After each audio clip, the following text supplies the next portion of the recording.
தனுசு ராசி பூராட நட்சத்திரம் 89ல பிறந்திருக்கிறீங்க. திருமணம் நடக்குமா? அதான் உங்களோட கேள்வி. இப்ப திருமணம் நடக்குமா அப்படிங்கும்போது இந்த பூராட நட்சத்திரம் உங்களுக்கு ஓடுதுனாலே காமனாவே நம்ம இந்த மிட் ஏஜ்ல ராகு திசையில மாட்டிக்கிறோம். எக்ஸாம்பிள் உங்களுக்கு இப்ப 35 வயசு போயிட்டு இருக்குது. அப்ப 35 வயசு அப்படின்னாலே உங்களுக்கு ராகு திசையை நடத்துறாருன்னு அர்த்தம். ராகு திசையை நடத்தினா சில காரிய தடை தடங்களை மோஸ்ட்லி உண்டு பண்ணிட்டு தான் இருப்பார். திருமணத்துக்குரிய வாய்ப்புகளை கெடுத்து விட்டுக்கிட்டே இருப்பாரு. ரிலேஷன்ஷிப்லயும் சில முரண்பாடுகளை ஏற்படுத்திட்டே இருப்பாரு. ஸோ இது வரைக்கும் உங்களுக்கு இது நடந்திருக்கலாம். உங்களோட டீன் ஏஜ்ல இருந்து இன்னைக்கு வரைக்கும். ஸோ இதை ஓரமா தூக்கி வச்சுக்கோங்க. பட் இன்னைக்கு உங்களுக்கு வாய்ப்பு இருக்குதா அப்படின்னு பார்க்கும்போது தனுசு ராசிக்கு இன்னைக்கு டேட்டுக்கு உங்களுக்கு திருமணத்துக்கு வாய்ப்பு இருக்குது. மேல கட்டத்தை பாருங்க.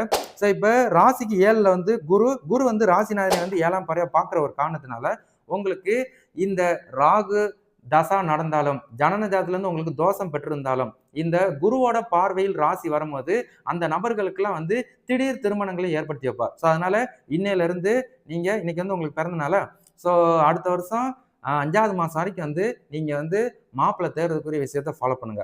நீங்க எதிர்பார்க்குற மாதிரி மாப்பிள்ளை அமைஞ்சிட்டாருன்னா கண்ணை முடித்து கல்யாணம் பண்ணிருங்க. அடுத்த வருஷம் 5வது மாசம் வரைக்கும் திருமணத்துக்கு வாய்ப்பு இருக்குது. இதையும் சில காரிய தடை தடங்கள் நடக்க தான் செய்யும்.